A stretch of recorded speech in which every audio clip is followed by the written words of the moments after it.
하나님의 말씀은 신약 성경 갈라디아서 6장 1절로 10절까지 말씀입니다.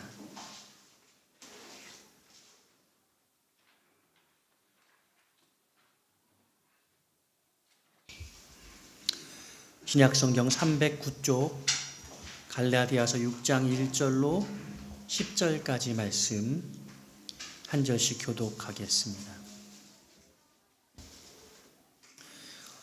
형제들아, 사람이 만일 무슨 범죄한 일이 드러나거든 신령한 너희는 온유한 심령으로 그러한 자를 바로잡고 너 자신을 살펴보아 너도 시험을 받을까 두려워하라.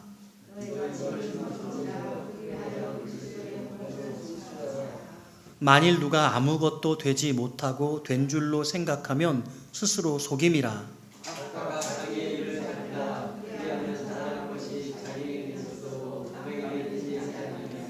각각 자기의 짐을 질 것이라.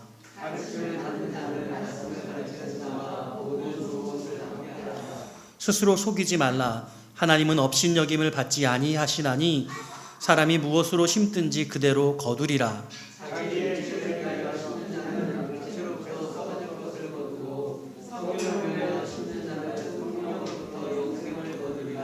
우리가 선을 행하되 낙심하지 말지니 포기하지 아니하면 때가 이름에 거두리라. 그러므로 우리는 기회 있는 대로 모든 이에게 착한 일을 하되 더욱 믿음의 가정들에게 할지니라. 아멘. 할렐루야. 오늘도 주 앞에 예배하는 여러분들에게 또 각 가정에서 온라인으로 예배하는 우리 믿음의 지체들에게 하나님의 크신 은총 함께 하시기를 축복합니다. 오늘 10월의 마지막 날입니다. 그 아주 옛날 노래에서 쓸쓸한 가을을 노래하는데 여러분들에게 쓸쓸한 가을이 아니라 기쁨이 넘치는 가을 되시기를 축복합니다. 오늘 여러분과 나눌 말씀의 제목을 교회를 세우는 교회 이야기, 교회를 세우는 교회 이야기라는 제목으로 말씀을 준비했습니다. 저와 여러분은 서로를 변화시킬 수 있는 존재입니다. 물론 중요한 것이 방향입니다. 그런데 이 방향은 양방향이라고 할 수 있겠습니다.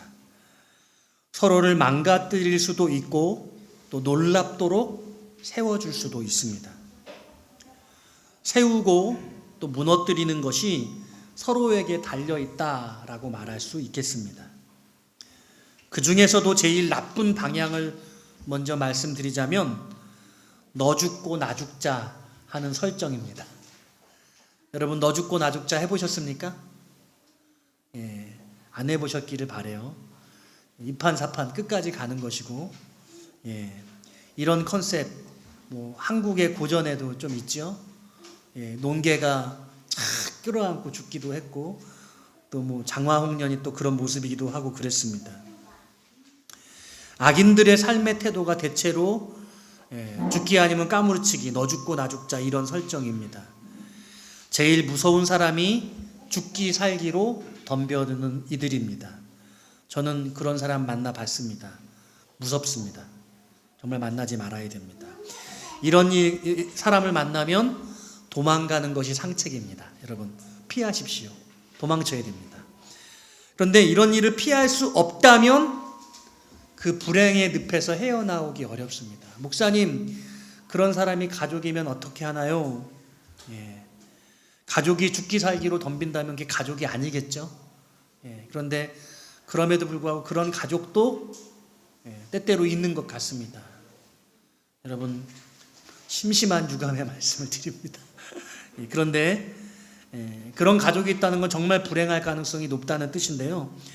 그렇다고 해서 모든 사람들이 그와 같은 사람 때문에 다 파멸에 이르는 것은 아니다. 할렐루야. 그런 과정 가운데서도 뭔가 자기 삶을 새롭게 해내고 승리하는 그런 믿음의 사람들이 있더라고요.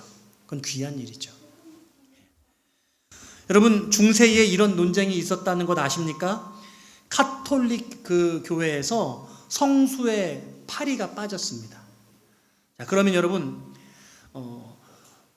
성수에 빠진 파리가 거룩해진 겁니까? 아니면 파리가 빠진 성수가 더럽혀진 것입니까? 여러분 어떻게 생각하십니까? 중세에 이런 논쟁을 했다는 거예요. 예. 자, 죄인이 거룩한 사람을 만나면 그 죄인이 거룩하게 될까요? 아니면 그 거룩한 사람이 죄인이 될까요? 여러분들 어떻게 생각하십니까? 여기서 중요한 것은 거룩의 능력입니다. 죄인을 변화시킬 힘이 있다면 나는 더럽혀지지도 않을 것이고 그 더러움마저 거룩하게 성화시킬 수 있을 것입니다. 악의 틈에 몸부림친다고 모두가 악해지는 것은 아니라는 것입니다. 여러분들은 어느 방향을 향하고 있습니까? 악의 축입니까? 아니면 거룩한 영적 플랫폼에 위치하고 있습니까? 판단하는 것은 그렇게 어렵지 않은 것 같습니다. 주변을 살펴보시면 됩니다. 가까운 여러분들 주변에 있는 이들이 어떻게 변화되고 있는가를 살피십시오. 나와 함께 하는 이들이 성장하고 있다면 선한 영향력을 끼치는 것이고 나빠지고 있다면 악한 영향력을 주고 있는 것입니다. 여러분들도 그런 영향력을 경험해 봤을 겁니다. 어떤 사람 만나면 막 행복해지고 즐겁고 어떤 사람 만나면 어렵고 불편하고 그런 것이죠. 우리는 누군가를 죽일 수도 있고 살릴 수도 있습니다. 나에게 불이익을 준 사람에게 화를 내거나 불편한 감정을 불러일으킨 이에게 욕지거리를 해줄 수도 있습니다. 운전 좀 똑바로 해! 이렇게 많이들 하죠. 더 심하게 욕합니다. 재수없어! 이렇게 말할 수도 있습니다. 반대로 비통에 빠진 분들에게 다가가서 그의 둥을 토닥여 줄 수도 있고 흐르는 눈물을 닦아줄 수도 있습니다. 그럴 수도 있죠. 사랑의 눈빛으로 응시할 수도 있고 저는 괜찮아요. 실수를 용납해 줄 수도 있습니다. 사랑하는 여러분, 감정의 내비게이션은 목적지가 없습니다. 삶의 정황에 따라 그때그때 목적 없이 이상한 길로 접어들게 합니다. 하나님께로 가는 길에서 감정의 내비게이션의 도구를 삼으시면 안 됩니다. 현대인들은 자기에게 충실하고 가르침을 받는 것을 좋아하지 않죠.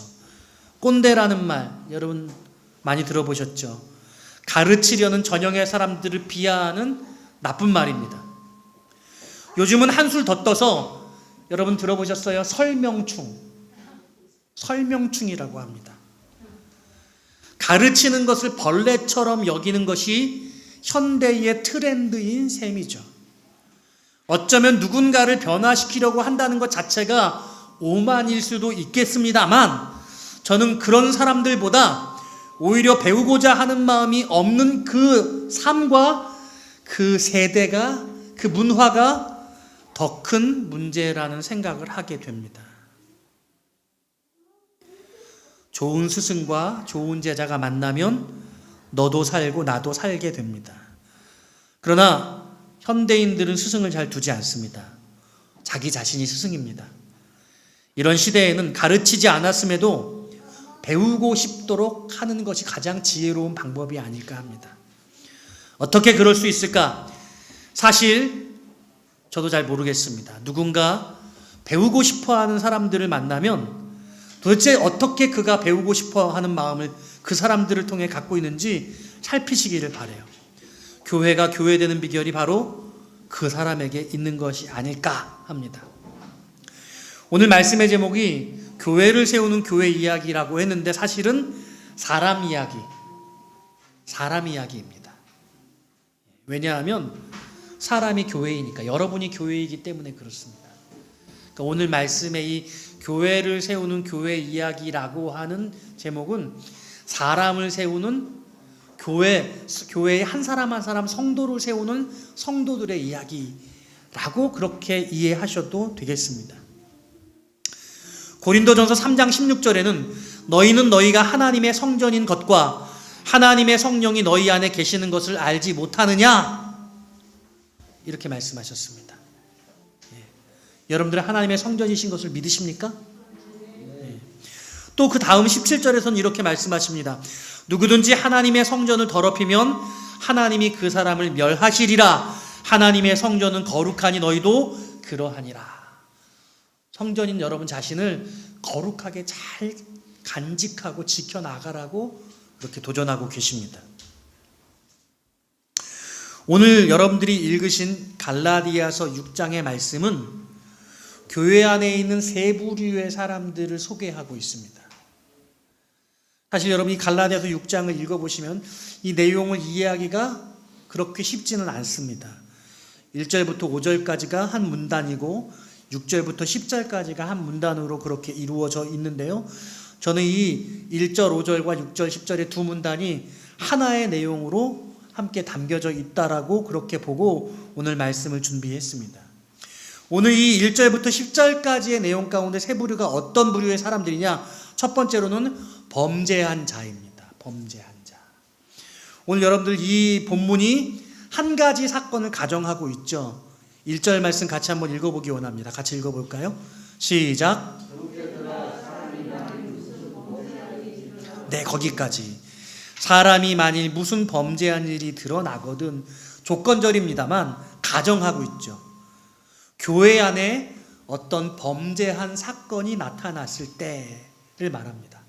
그러니까 첫 번째 부류의 사람들은 범죄한 사람들입니다. 그리고 두 번째 부류의 사람들은 바로 그 범죄한 사람들의 문제를 해결해 주려고 하는 분들이죠. 이렇게 말합니다. 신령한 너희는 온유한 심령으로 그러한 자들을 바로잡는 자라고 할 수 있겠죠. 두 번째 부류의 사람들은 바로잡는 자들입니다.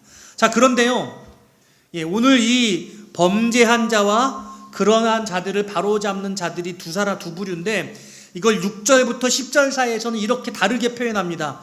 6절의 말씀 같이 한번 읽어보기 원합니다. 시작.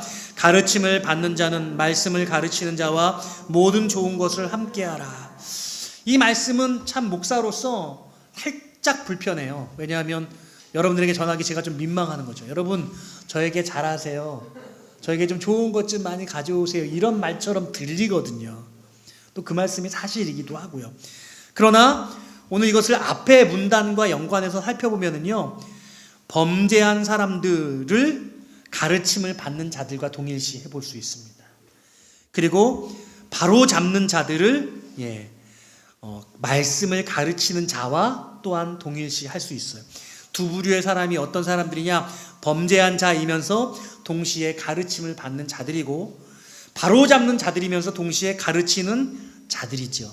그러니까 이 말씀이 단지 목사에게만 허락되는 게 아니에요. 목사만 해당되는 게 아니라 누군가 가르치려고 하는 자, 누군가를 바로 잡고 싶어 하는 자들이라면 다 6절 말씀이 거기에 해당된다고 할 수 있어요. 또 누군가 내가 그를 멘토로, 스승으로 삼고 그에게 배우고 나의 모나고 문제 있는 부분들을 해결함을 받고 지도받고 싶다고 한다면 가르침을 받는 자가 되는 것이죠. 동시에 내 문제가 범죄하고 부족하다는 사실을 인정하는 셈이기도 하는 것이죠.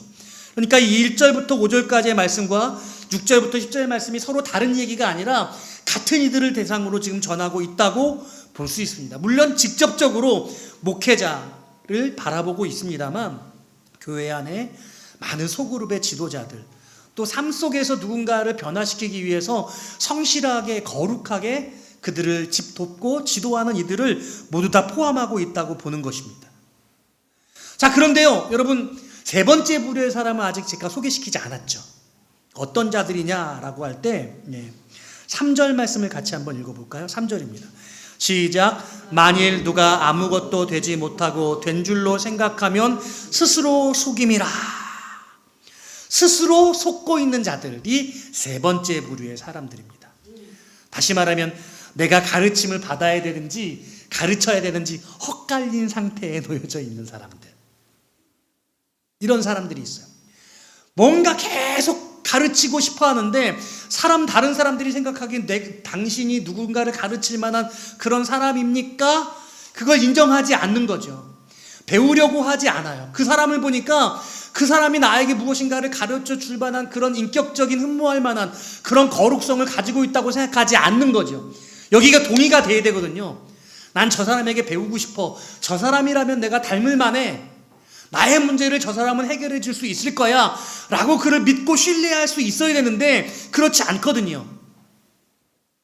그러면 이 사람은 본인은 가르칠 수 있다고 생각하고 가르치고 싶어 하지만 다른 사람들은 그것을 인정하지 않는 그런 상황에 놓여 있는 것이죠. 그러니까 그런 것을 일컬어 아무것도 되지 못하고 된 줄로 생각하고 있는 상태라고 볼 수 있는 것입니다. 여러분 어디에 해당하신다고 생각하십니까? 오늘 사실은 이 범죄한 일이 드러났을 때를 조건해서 이 말씀이 전해지고 있으므로 여러분과 구체적인 한 상황에 대해서 좀 소개를 하고 이 문제에 대해서 디테일하게 생각해 보고 싶습니다. 제가 30년 넘게 부교육자와 담임 목사로 교회를 섬겨오면서 수많은 사건 사고들이 있었죠. 그런데 이제 성도들의 예를 들면 그분들에게 신뢰가 될 수 있으므로 저의 예를 들어볼까 합니다. 여러분들도 들어보신 적이 있으실 거예요. 제가 한 교회에서 이제 부교육자 생활을 하고 있을 때 그 교회에서 갑자기 영어주일학교를 프로그램을 만들었어요. 거의 대한민국의 효시격인 것 같아요. 너무나 폭발적인 인기를 얻었거든요. 근데 이제 등록비로 2만 원씩을 받았어요. 왜냐하면 원어민 그 외국인 그 영어 가르치는 선생님을 미국에서 직접 모시고 왔거든요. 그런데 이제 첫날 450만 원이 수입이 됐어요. 225명이 등록을 한 거예요. 근데 그걸 접수한 간사님이 집에 가는 길에 그 현금 봉투 따발을 버스 안에 밑에다가 내려놓고 이렇게 졸다가 자기 집이 다 와서 깨가지고 정신없이 내려서 그 돈 봉투를 놓고 내렸어요. 어떻게 그런 실수를 할 수 있는지 저는 잘 이해가 되질 않는데 뭐 그럴 수도 있나 봐요. 저는 그 당시 영어주일학교의 담당자가 아니었습니다. 근데 그 영어주일학교를 담당하는 목사님이 2교구 담당 목사님인데 갑자기 일주일 만에 갑자기 교회를 사임하시고 미국으로 유학을 가셨어요. 저보고 인수인계를 받으라는 거예요. 제가 전체 교육부서의 책임자였는데 네 알겠습니다 그랬는데 알겠다고 대답은 했지만 한 번도 그 목사님을 만나지를 못했어. 이 문제를 어떻게 해결해야 될지 정리를 못한 상태에서 그 목사님은 갑자기 가버리고 졸지에 제가 책임자가 된 거예요. 어떻게 해야 되지? 교육부서 교육자들을 다 모아놓고 어떻게 하면 좋겠냐 상의를 해서 주일학교 재정에서 조금씩 거치를 하자 그렇게 이야기를 나눴습니다. 그래서 유치부 100만 원, 유년부 100만 원, 뭐 초등부 100만 원, 중등부 100만 원 이렇게 450만 원을 이렇게 모을 의도로 쭉 주일학교 부장님들께 연락을 드렸어요.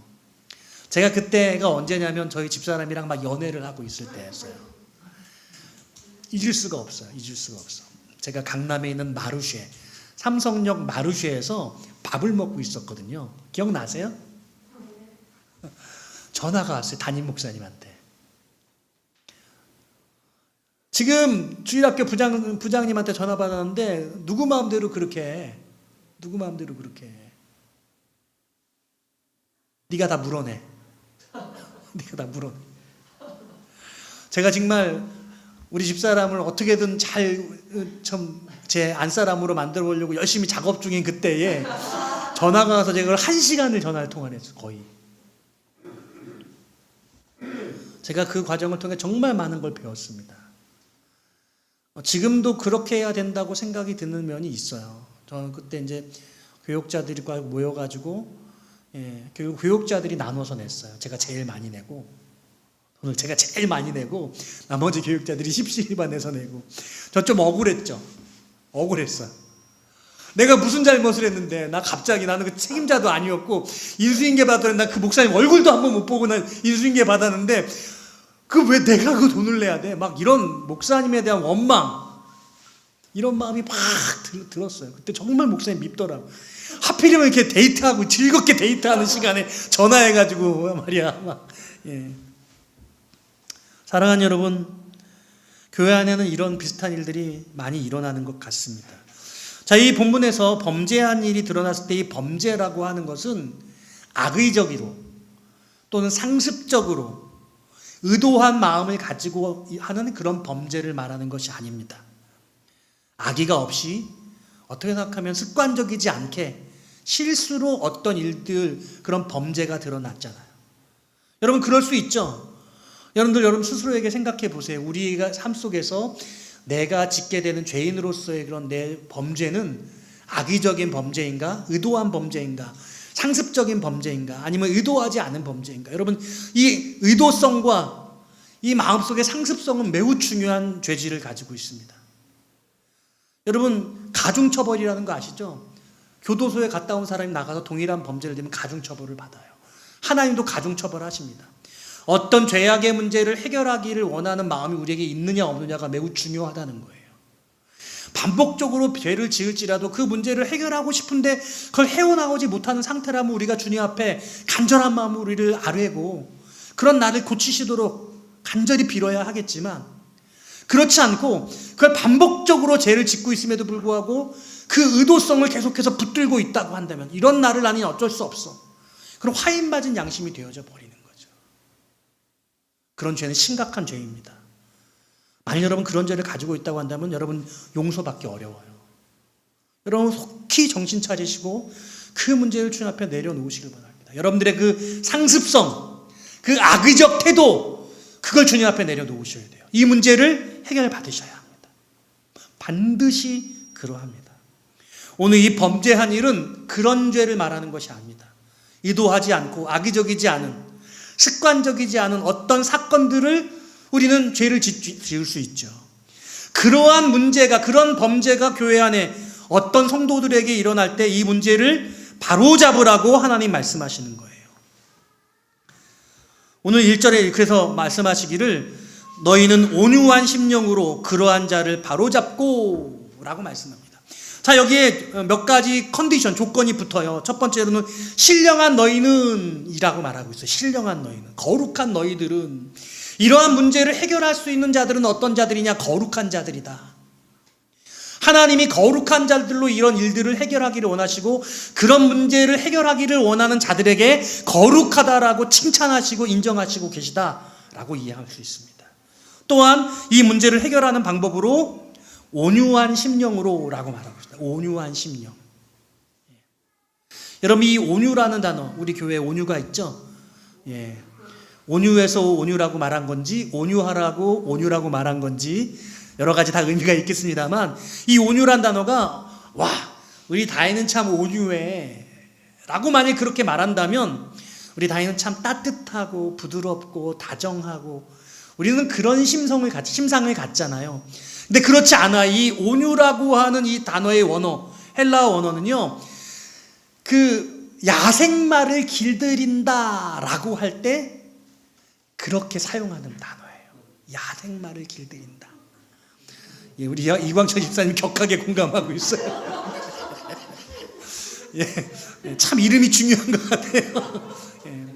그러니까 뭔가 길들여지지 않은 그런 상태의 그 말을 길들여서 달려! 그럼 달리고 멈춰! 그러면 탁 멈추고 그 말이 좋아하는 그런 홍당무 이런 거 저기서 집어와 그러면 가서 먹지 않고 집어오고, 이런 상태로 이 조련되지 않은 말을 잘 조련한 상태를 온유라고 말하는 거예요. 그래서 이게 뭔가 다정하고 부드럽고 상냥하고 이런 게 아니라 엄청난 능력과 힘을 가지고 있는데 이것을 아주 잘 제어하고 조율할 수 있는 그런 능력, 이걸 온유라고 말하고 있다는 거죠. 여러분 다 온유하시기를 주의 이름으로 축원합니다. 그냥 나는 너무 부들부들하고 힘이 없이 맥락 없이 나는 그렇게 연약한 자 이런 게 아니라 엄청난 권세와 권위가 있는데 전혀 그런 것들을 나타내지 않고 때로는 힘을 쓸 줄도 알지만 그걸 잘 지배해서 조율할 수 있는 그런 능력, 이게 온유라는 거죠. 그래서 거룩한 성도들이 그와 같은 거룩의 능력을 아주 따뜻하고 자애롭게 지배해서 그 문제를 해결하라, 바로잡으라, 그렇게 가르치고 계시다는 겁니다. 우리 교회 안에 이렇게 어떠한 범죄한 사건들, 범죄한 일들을 향해서 이런 거룩한 능력, 이런 능력으로 온유한 마음으로 문제를 해결할 수 있는 사람들이 많이 세워지게 되어지시기를 주의 이름으로 축원드립니다. 사랑하는 여러분, 그런데 말입니다. 오늘 이 바로잡으라고 말씀하시는 가운데 이 두 번째 부류의 사람들, 바로 잡는 자들, 또 말씀을 가르치는 자들에게 다시 한번 경각하는 말씀이 등장하고 있는데, 이게 뭐냐? 1절의 하반절에 보니까 너 자신을 살펴보아 너도 시험을 받을까 두려워하라. 따라합시다. 자신을 살펴보라. 자신을 살펴보라는 거예요. 오늘 이 자신을 살펴보라는 말씀이 오늘 1절부터 10절까지 계속해서 반복적으로 나와요. 그러니까 이 자신을 살펴보는 것과 연관되어져서 제가 두 번째 부류의 사람은 문제를 바로잡는 사람이고, 그리고 말씀을 가르치는 사람이고, 세 번째 부류의 사람은 내가 범죄한 사람인지 아니면 바로잡는 사람인지 사이에서 헷갈리는 사람이라고 말씀드렸잖아요.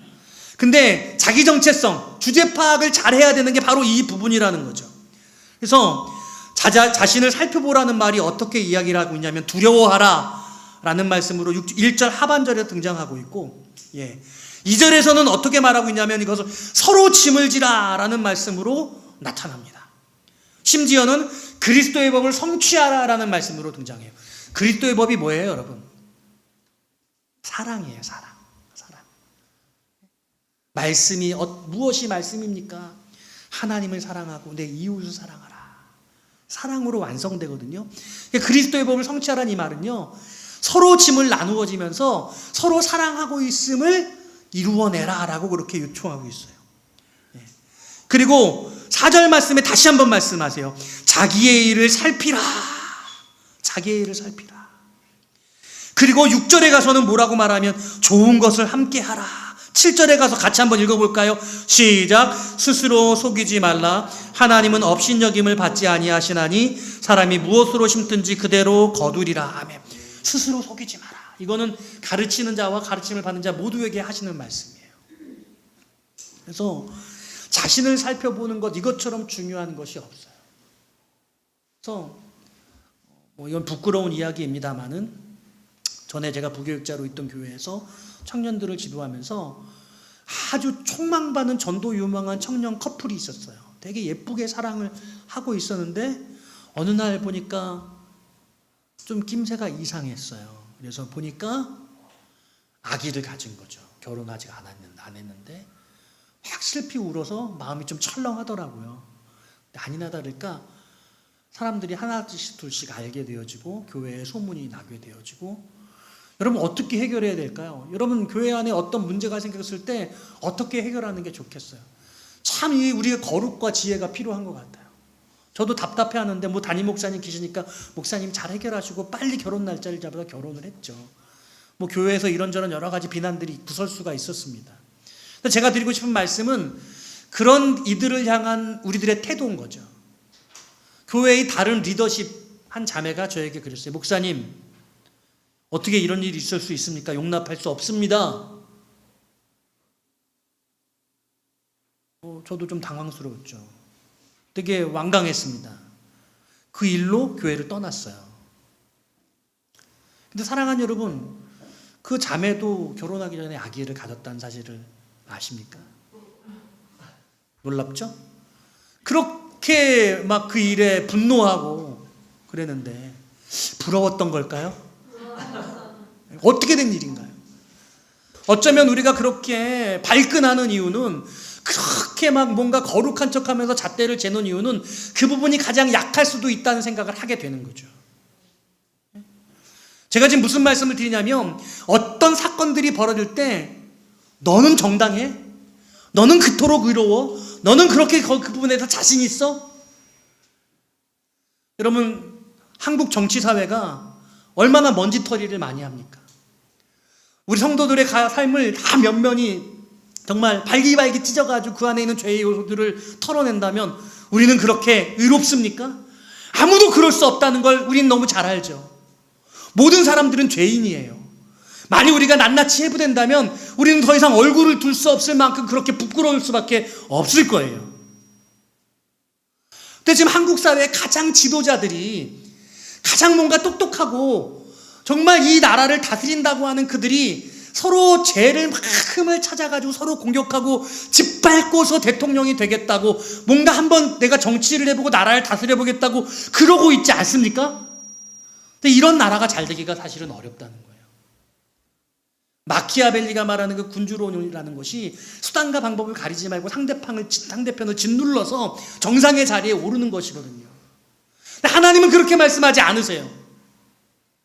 그 사람의 문제를 잘 해결해 주라는 거예요. 어떠한 마음으로? 사랑을 이루는, 그리스도의 법을 성취하는 마음으로.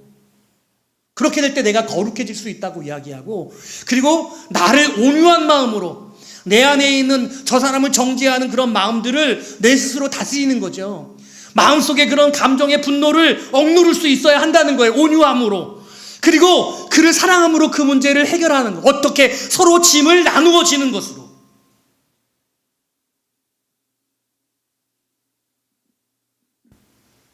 그리고 가장 내 안에 누구에게도 표현하지 못하는 내 존재의 근원 속에, 본능 안에 나에게도 그러한 모습이 있다는 것을 설사 다른 사람에게는 고백하지 못할지라도 나 혼자 그리고 주님께는 인정하고 고백하는 거죠.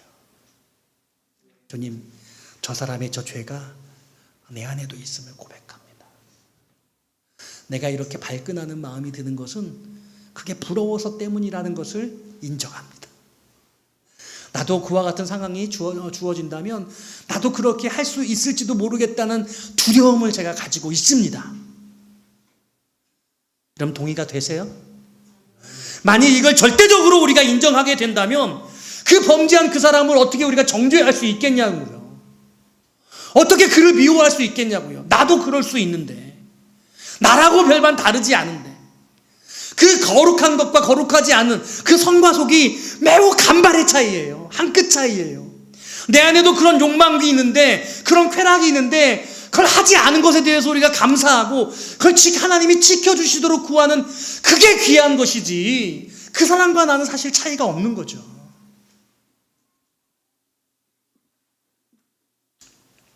우리는 우리 자신의 문제를 냉정하게 들여다보고 인정할 수 있어야 합니다.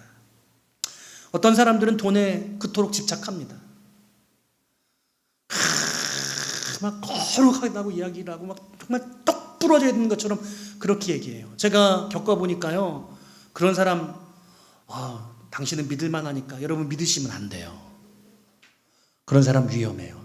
저요, 단돈 10원도 안 맞으면 제가 마음속에 불편하거든요. 여러분 저를 조심하세요. 10원은 모르는데 10억쯤은 제가 언제 어떻게 할지 몰라요.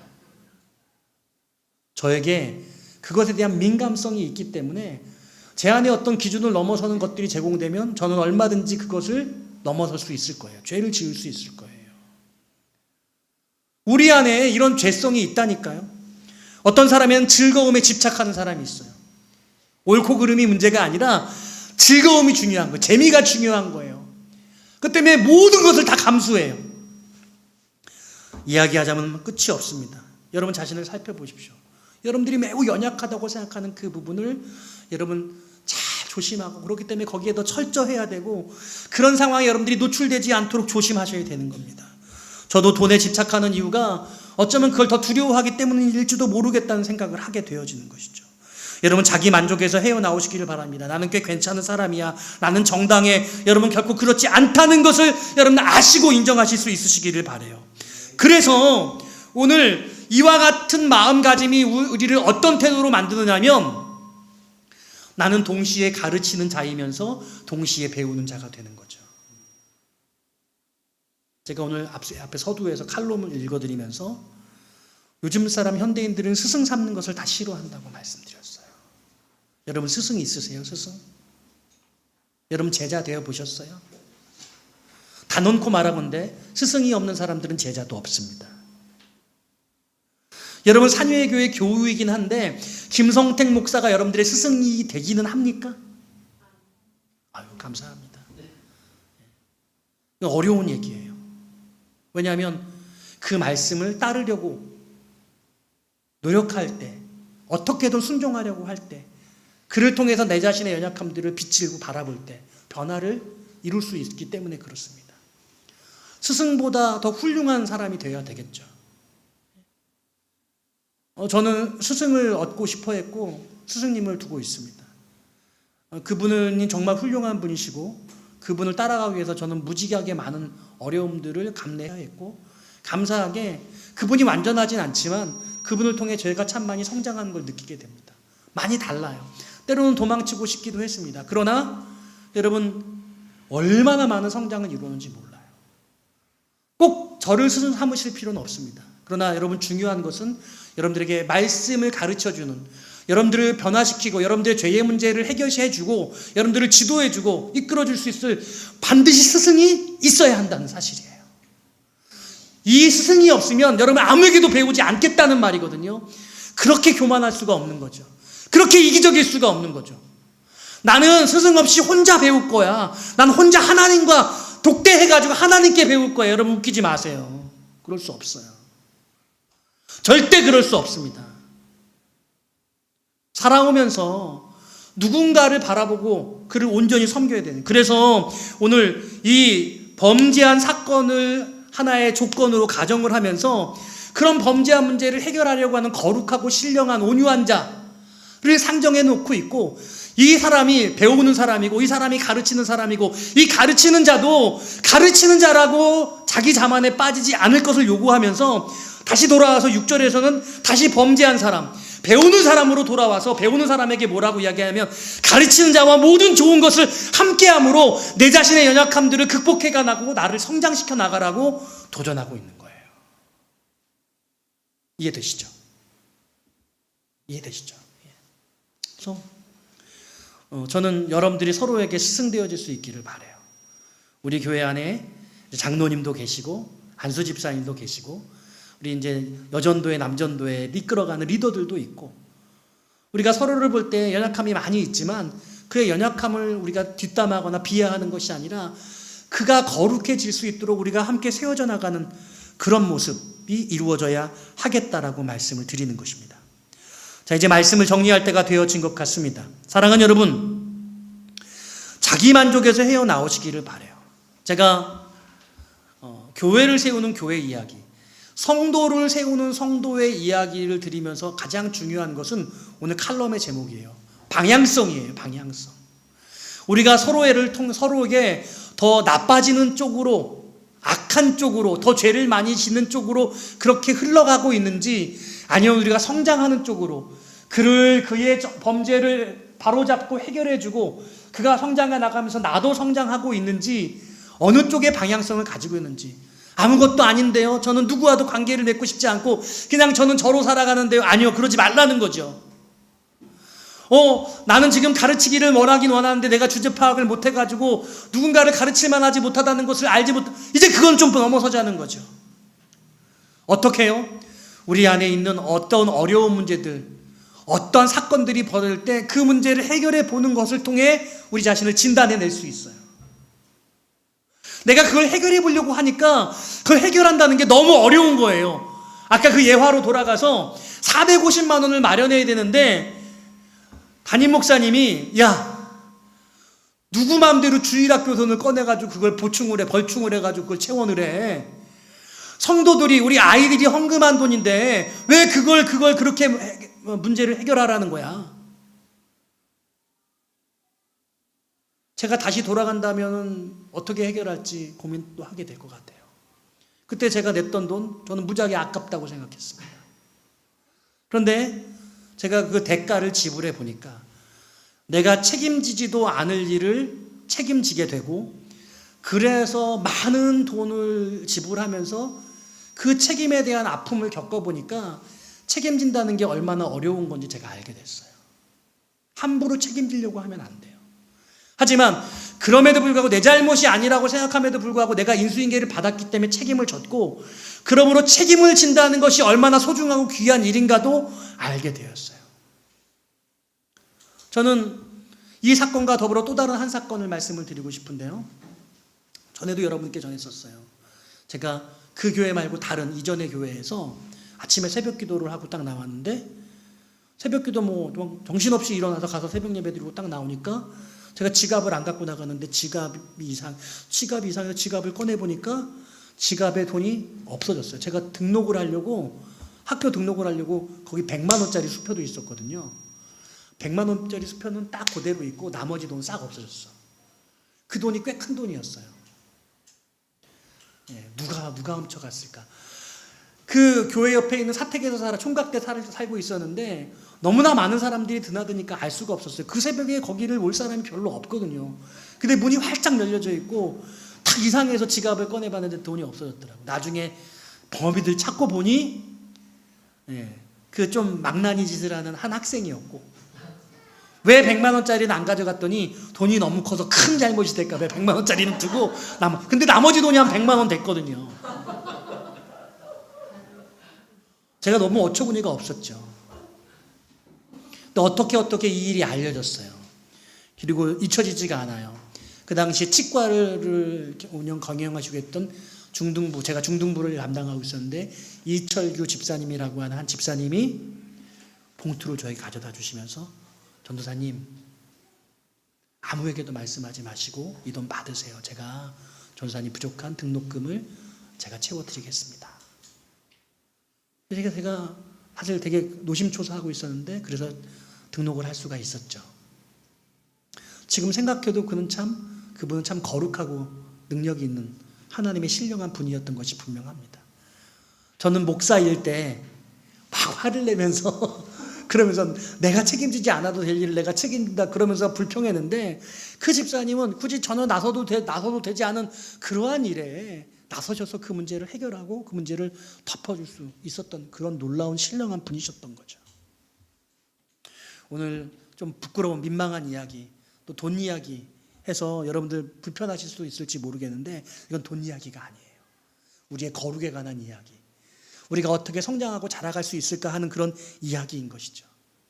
누군가를 변화시키는 것은 그의 잘못을 지적하고 그를 판단하고 그를 정죄하는 것이 아니라 그의 연약함의 문제를 해결해 줄 때 서로 짐을 나누어지는 방식으로 해결해 나가는 것이라고, 그것이 그리스도의 법을 성취하는 사랑이라고 오늘 성경이 말씀하고 있는 것이죠. 그게 너도 성장하고 나도 성장할 수 있는 하나님의 비결이라고 놀랍게 말씀해 주시고 계시는 것입니다. 그러므로 여러분 이렇게 말씀하는 거예요. 9절 말씀 같이 한번 읽어볼까요? 시작. 우리가 선을 행하되 낙심하지 말지니 포기하지 아니하면 때가 이름에 거두리라. 낙심하지 말래요. 이게 뭔 말이에요? 낙심할 일이 엄청 생긴다는 거예요. 그렇게 열심히 누군가를 돕고 짐을 나누어지고 섬기는데 뒤통수 엄청 맞는 거거든요. 속상하거든요. 그러지 말아야겠다 자꾸 배신감을 느끼게 되는 거예요. 근데 다 주님이 아시고 말씀하시고 계시는 거죠. 낙심하지 마. 선을 행하되 낙심하지 마. 헌신하고 사랑을 나누어지고 짐을 나누어지는데 포기하지 마. 해봐. 끝까지 해봐. 반드시 거둘 때가 이르게 될 거야. 할렐루야. 하나님 그렇게 말씀하고 계시는 거예요. 오늘 여러분들이 그런 사람 되시기를 바라요. 나누어질 수 있는 사람, 나누어져 보고 싶은 사람, 내가 이번에 한번 헌신 한번 해보고 희생 한번 해보고 싶은 그런 사람 됐으면 좋겠어요. 그래서 막 서운하고 상심하고 내가 기대했던 거 이런 건 아닌데 내가 전혀 예상하지 못한 결과가 나왔네. 그때 그 말씀, 이 말씀 생각나야 돼요. 선을 행하되 낙심하지 말지니. 그래, 낙심하지 말자. 때가 이르면 거둘 것이다. 성경 말씀 있죠. 울며 씨를 뿌리는 자는 기쁨으로 단을 거두리로다. 할렐루야. 기쁨으로 단을 반드시 거둔다는 거예요. 그래도 울더라도 씨를 뿌리라고 그렇게 말씀하고 계시는 것입니다. 오늘 그러므로 우리 산유교회 성도들 중에 정말 삶의 문제가 많이 있는 분들, 어떤 분이 우리 교회 안에 진입해 오더라도 그분이 그런 그리스도의 짐을 나누어주는, 사랑을 나누어주는 그 사람들 때문에 전형적이었던 죄인들이 하나 앞에 거룩하게 변화되는 그런 역사. 그래서 저도 성숙하고 여러분도 성숙하고 우리 모두가 같이 함께 세워지게 되는 거룩한 은혜, 교회를 세우는 교회 되시기를, 사람을 세우는 사람 되시기를 주님의 이름으로 축원드립니다. 우리 함께